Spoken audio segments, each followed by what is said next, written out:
कितनी महत्वपूर्ण चर्चा देश के बजट पे हो रही है और जब से चर्चा शुरू हुई है मैं देख रहा हूँ ना प्रधानमंत्री जी, ना होम मिनिस्टर, ना फाइनेंस मिनिस्टर। आप उस तरफ देखो, उस तरफ देखो, वो खाली कुर्सियों को देखो। कहाँ है प्राइम मिनिस्टर, कहाँ है होम मिनिस्टर, माननीय कहाँ है हमारे वित्त मंत्री जिन्होंने बजट पेश किया और उनको हमने बताना है कि बजट में क्या नहीं दिया आपने और क्या दिया। ये सिंसियरिटी है। माननीय चेयरमैन, मुझे लगता है कि जो ये सरकार वाले हैं 10 साल राज करके एग्जॉस्ट हो गए और अब इनके पास कोई आइडिया नहीं बचा है और कोई सिंसियरिटी भी नहीं है। कितनी महत्वपूर्ण चर्चा देश के बजट पे हो रही है और जब से चर्चा शुरू हुई है मैं देख रहा हूँ ना प्रधानमंत्री जी, ना होम मिनिस्टर, ना फाइनेंस मिनिस्टर। आप उस तरफ देखो, उस तरफ देखो, वो खाली कुर्सियों को देखो, ये खाली कुर्सियों को देखो। मंत्री जी बैठे हुए हैं आसपास में, ये खाली कुर्सियों को देखो। मंत्री बैठे हुए हैं, ये उनका इंतजार कर रही है कि कहाँ है हमारा फाइनेंस मिनिस्टर। ये सिंसियरिटी है इनकी मैडम। माननीय मंत्री जी बैठे हुए हैं, आप लोग थोड़ा सा शांति बना के रखिए। माननीय सदस्य बोल रहे हैं। 10% आदमी नहीं है वहाँ में। कहाँ है इनके मेंबर, कहाँ है प्राइम मिनिस्टर, कहाँ है होम मिनिस्टर, माननीय कहाँ है सदस्य हमारे वित्त मंत्री जिन्होंने बजट पेश किया और उनको हमने बताना है कि बजट में क्या नहीं दिया आपने और क्या दिया। ये सिंसियरिटी है। देश पूछ रहा है, हमारे सब लोग पूछ रहे हैं कि आपकी सरकार की सिंसियरिटी क्या है। स्पीकर साहब, माननीय चेयरमैन जी, मैं जब जीत कर आया सबसे पहले मैंने माननीय श्री अंबेडकर साहब की मूर्ति पे नमन करना चाहा। मैं वहाँ गया तो वहाँ मूर्ति नहीं है, वहाँ से उठाकर पीछे कर दी गई कहीं। लेकिन ये लोग समझ लें कि ये मूर्ति पीछे कर सकते हैं अंबेडकर साहब की, उनकी सोच पीछे नहीं कर सकते, ये उनकी सोच को मार नहीं सकते और उनको इस संविधान जो उन्होंने दिया है उसको बदल नहीं सकते। लोगों ने बता दिया इनको कि आप संविधान नहीं बदल सकते, पूरी मेजॉरिटी नहीं दी इसीलिए इनको। और इसलिए मैं ऐसा चाहूं राज में जहां मिले सभी को अन्न, छोट बड़ो सब सम बसें, रविदास रहे प्रसन्न। माननीय चेयरमैन जी, 22 तारीख को बजट पेश हुआ। मुझे बड़ी खुशी थी कि बजट में जा रहे हैं। पहली बार आया हूं सदन में। जलंधर के लोगों का धन्यवाद है जिन्होंने मुझे यहां खड़ा किया ले आकर, उन वोटरों का धन्यवाद है। मैं नए कपड़े डालकर आया कि बहुत कुछ मिलेगा आज देश में देखने को, बताने को। पंजाब में जाकर मैं और सारे एमपी हमारे प्रेस कॉन्फ्रेंस करेंगे कि देखो क्या क्या मिला। नए कपड़े मेले जैसे आया मैं, लेकिन यहाँ आकर खोदा पहाड़, लिकड़ा चूहा भी नहीं, कुछ नहीं मिला हमें। पूरा मतरई माँ वाला सलूक किया गया हमारे साथ, फेयर डिस्ट्रीब्यूशन ऑफ फंड्स नहीं हुआ। ये सरकार हर नागरिक को बराबर नहीं देख रही है। चश्मा राजनीति वाला लगाया हुआ है, राजनीतिक चश्मे से देखा गया है। अपनी सरकार बचाने का फिक्र है, कुर्सी को पकड़े हुए हैं और ये बजट देश बचाने वाला नहीं है, सिर्फ अपनी सरकार बचाने वाला है। पंजाब में जो बाढ़ आई इनको दिखी नहीं।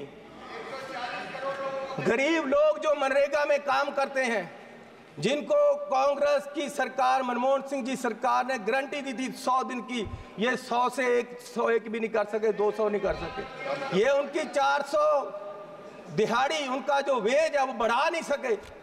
गरीब की कोई सुनवाई नहीं। इस बजट में पंजाब के लिए कुछ नहीं दिया गया। जलंधर इंडस्ट्री पंजाब की डूब रही है। जलंधर में लेदर इंडस्ट्री है, जलंधर में स्पोर्ट्स इंडस्ट्री है, वो डूब रही है। कुछ उसके लिए नहीं किया। हेल्थ के लिए कोई हॉस्पिटल नहीं दिया। स्मार्ट सिटी जलंधर डिक्लेयर किया हुआ है, वहाँ पानी गंदा आ रहा है, सड़कें खराब हैं, रेलवेज अंडरब्रिज की बात नहीं की। नशा, अभी राजा बड़िंग जी ने बोला नशा इतना फैल गया पंजाब में, लेकिन सुनवाई कोई नहीं। आदमपुर एयरपोर्ट का इन्होंने कहा था नाम, माननीय प्रधानमंत्री जी ने कहा था कि उसका नाम गुरु रविदास जी के नाम से रखेंगे, लेकिन आज तक नहीं। मैं वो भी मांग करता हूँ।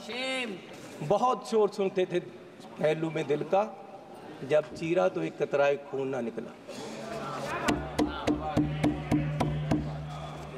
माननीय चेयरमैन जी, 24-25 के जो बजट में एस्टीमेट दिए गए हैं, उसमें 32 लाख करोड़ रुपए की आमदन दिखाई गई है और 48 लाख करोड़ रुपए का खर्चा दिखाया गया है। 16 लाख करोड़ का घाटा है आमदन और खर्च में। जिस घर का 16 लाख करोड़ का घाटा होगा एक साल में, उसकी बर्बादी तय है और ये बीजेपी वाले तय कर रहे हैं। और मैं 14 लाख करोड़ इस साल कर्जा लेने की बात की गई है, 14 लाख करोड़। अगर ऐसे हर साल कर्जा लेंगे, देश कहां जाएगा? आज देश में फाइनेंशियल इमरजेंसी वाले हालात पैदा हो रहे हैं और बीजेपी ये हालात पैदा करने के लिए जिम्मेवार है। और ये कहते हैं कि जी हर रोज इमरजेंसी की बात करते हैं कि इमरजेंसी, लेकिन जो देश में आज अनडिक्लेयर्ड इमरजेंसी है उसका क्या है? इमरजेंसी ये भी है कि एक मशहूर नौजवान जो एक मशहूर सिंगर था, उसको गोलियों मार के मार दिया गया। आज तक सिद्धू मूसेवाला, उसके परिवार को इंसाफ नहीं मिला, वो दर दर भटक रहे हैं। ये भी इमरजेंसी है। इमरजेंसी ये भी है कि 20 लाख लोगों द्वारा पंजाब में मेंबर पार्लियामेंट चुना गया और वो एनएस से लगाकर अंदर रखा हुआ है। फ्रीडम ऑफ स्पीच, उसकी कंस्टिट्यूएंसी के लोगों की बात यहां नहीं रख पा रहे। ये भी इमरजेंसी है। इमरजेंसी ये भी है कि विपक्ष के व्यक्तियों को केंद्रीय एजेंसियां कार्रवाई करने के लिए छोड़ दी जाती, उनको अंदर रखा जाता है। ये भी इमरजेंसी है। इमरजेंसी ये भी है कि हजारों किसान, उनको खालिस्तानी कहा जाता है जब वो अपनी मांग रखते हैं। अरे पंजाब कोई देश की धरती नहीं है, पंजाब हमारे देश की धरती है। हरियाणा में नेशनल हाईवे को पक्का जाम कर दिया है और किसान यहाँ तक नहीं आ पा रहे, उनको मिला नहीं जा रहा। ये भी इमरजेंसी है। इमरजेंसी ये भी है,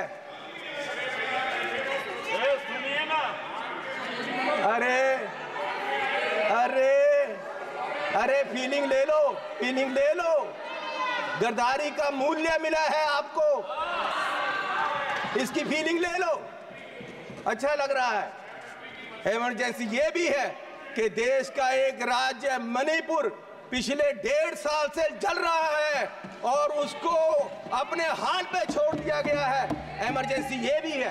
इमरजेंसी ये भी है कि हाथरस यूपी में एक दलित लड़की को आधी रात में जबरन अंतिम संस्कार किया गया। इमरजेंसी ये भी है कि मध्य प्रदेश में दलित व्यक्ति को के सिर पर मुंह पर पेशाब कर दिया गया। इमरजेंसी ये भी है, इमरजेंसी ये भी है कि अपनी इज्जत के लिए धरना दे रही महिलाओं पहलवानों को प्रदर्शन में प्रोपोगंडा बताया गया। इमरजेंसी ये भी है, इमरजेंसी ये भी है कि कोई पत्रकार सवाल करे तो उसको जेल में डाल दिया जाता है। इमरजेंसी ये भी है, इमरजेंसी ये भी है कि अपनी शिक्षा के लिए उतरे छात्रों को देश द्रोही बताया गया। इमरजेंसी ये भी है। किस इमरजेंसी की बात कर रहे हैं? सुन लो भैया, सुन लो, सुन लो। माननीय चेयरमैन जी, मैं पंजाब के एक गरीब परिवार से आता हूँ। मैं जब पैदा हुआ तो मेरी पढ़ाई सारी सरकार ने की। आज तक मैं यहाँ खड़ा हूँ तो ये कांग्रेस सरकार की रिजर्वेशन पॉलिसी और अंबेडकर साहब का दिया हुआ संविधान और जो हमें स्कॉलरशिप मिलता रहा, कांग्रेस पार्टी ने गरीबों को, बच्चों को जो स्कॉलरशिप दिया, उससे पढ़कर मैंने पीएचडी तक की पढ़ाई की है और ये देन कांग्रेस पार्टी की है। और जब बीजेपी सरकार 2014 में आई, सबसे पहले इन्होंने जो सबसे बुरा काम किया वो किया, स्कॉलरशिप में जो केंद्र का 90% हिस्सा था उसको 60-40 की रेशो पे ले आए और दलितों के पेट पे लात मारी सरकार ने। और आज भी फर्स्ट क्लास से लेकर 8th क्लास तक के स्कॉलरशिप जो गरीब लोगों के बच्चों को मिलते थे वो बंद कर दिए गए हैं इस सरकार द्वारा। ये दलितों के पेट पर लात मार रहे हैं। और मिनॉरिटी के भी फर्स्ट क्लास से 8th क्लास तक के स्कॉलरशिप इस सरकार के द्वारा बंद कर दिए गए। जब ये सरकार बनी 2014 में तो प्रधानमंत्री जी ने 2 मापदंड देश के सामने देश की इकोनॉमी को देखने के लिए रखे। एक रखा डॉलर की कीमत, दूसरा रखा पेट्रोल और डीजल की कीमत। और मैं आपको माननीय चेयरमैन जी ये बताना चाहता हूं कि पिछले 10 साल में डॉलर की कीमत 25 रुपये बढ़ गई है 10 साल में। और हमारे माननीय प्रधानमंत्री मनमोहन सिंह जी और कांग्रेस की सरकार में ये सिर्फ 13 रुपये बढ़ी थी, डबल बढ़ी है इस सरकार में। और मोदी जी उस समय बोले थे 14 में जब सरकार बनी नहीं थी, डॉलर की कीमत ज़्यादा होने से जो रुपया गिरा उसके बारे में मोदी जी ने उस समय बोला था क्या कारण है कि देश का रुपया पतला होता जा रहा है, ये जवाब देना होगा आपको। देश जवाब मांग रहा है, समझ नहीं आ रहा प्रधानमंत्री जी गिर रहे हैं या रुपया गिर रहा है। कभी कभी तो लगता है कि रुपए की और सरकार के बीच कंपटीशन चल रहा है कि सरकार ज्यादा गिर रही है या रुपया ज्यादा गिर रहा है। और मोदी जी ने कहा था जिस देश का रुपया कमजोर होता है उस देश की सरकार कमजोर होती है, उस देश का प्रधानमंत्री कमजोर होता है। मैं आज कहता हूं कि आज देश का रुपया कमजोर हो रहा है, आज देश की इकोनॉमी डूब रही है। क्या देश का रुपया कमजोर हो रहा है या प्रधानमंत्री जी कमजोर हो गए हैं या देश की सरकार कमजोर हो रही है? दूसरा, पेट्रोल की कीमतें इन्होंने कहा, प्रधानमंत्री जी ने 2014 में कि पेट्रोल की कीमतें बढ़ रही हैं और मनमोहन सिंह जी को कोई फर्क नहीं पड़ रहा, देश डूब रहा है। तो पिछले 10 सालों में पेट्रोल की कीमतें 23 रुपये बढ़ गई हैं। पिछले 10 सालों में पेट्रोल की कीमत, डीजल की कीमतें 35 रुपये बढ़ गई हैं, जबकि पिछले जो मनमोहन सिंह का समय था उससे क्रूड ऑयल की कीमत $20 प्रति बैरल कम हो गई है। तो मैं पूछना चाहता हूं कि ये पेट्रोल बढ़ रहा है या आपकी कंपनियों की, आपके आमदनियों की आमदन बढ़ रही है? क्या बढ़ा रहे हो? किसको दे रहे हो देश का पैसा? कहां जा रहा है पैसा? गरीब लूटा जा रहा है। माननीय चेयरमैन जी, आप गाड़ी फुल कराने जाओ, 50 लीटर तेल डलवाओ, 2000 रुपया सरकार को चला जाता है। 4 रुपये प्रति किलोमीटर हर व्यक्ति देश का गरीब सरकार को देता है चलने का। 1 किलोमीटर चलो 4 रुपये सरकार को गए, और सरकार 14 लाख करोड़ के घाटे में बैठी है। और फिर ये कहते हैं जी बजट में बहुत कुछ मिला।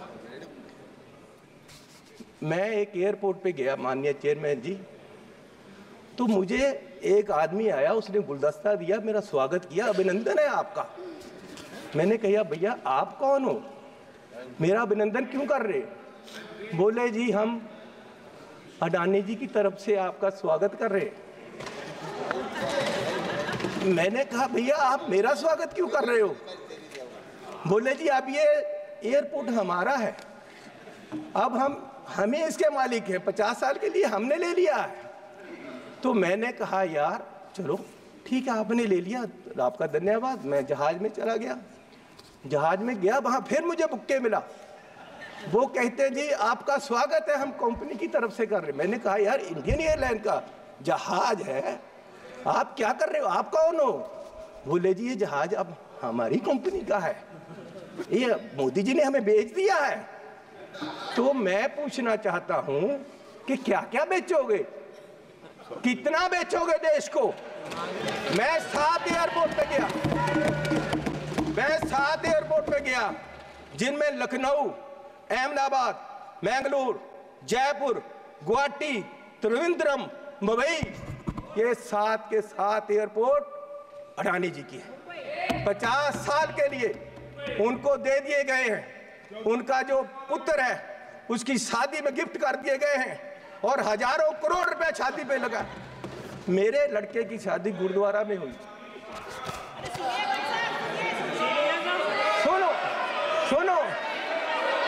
सुनो माननीय चेयरमैन जी, मेरे लड़के की शादी गुरुद्वारे में हुई।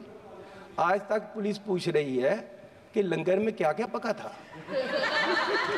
दाल कितनी लगी थी, और जो लंगर बनाने वाला उसको कितने पैसे दिए गए।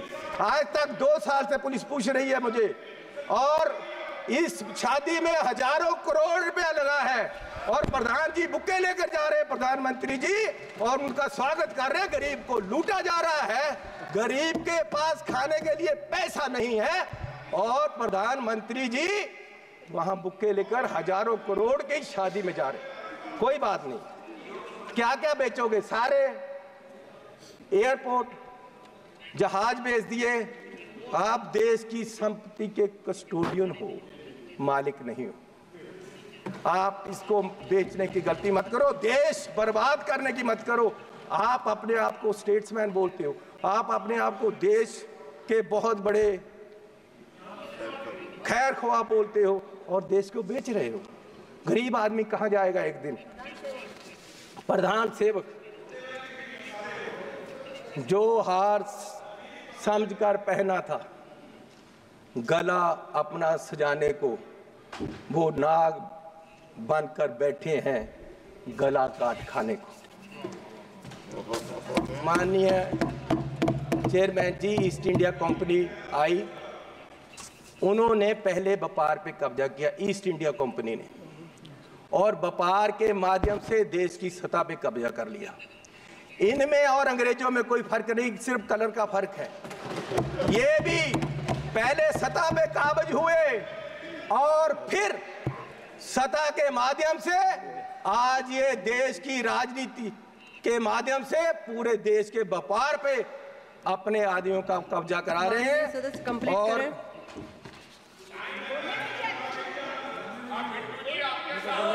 मैं बस एक बात करके बोलिए माननीय चेयरमैन जी,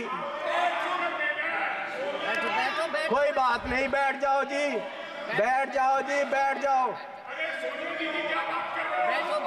बिट्टू जी, आपके पिताजी शहीद हुए थे, माननीय सदस्य लेकिन जी, मैं आप आपको अपनी कह बात दूं वो उस कंप्लीट दिन करिए। नहीं मरे थे, वो उस दिन मरे जिस दिन आपने कांग्रेस को छोड़ा।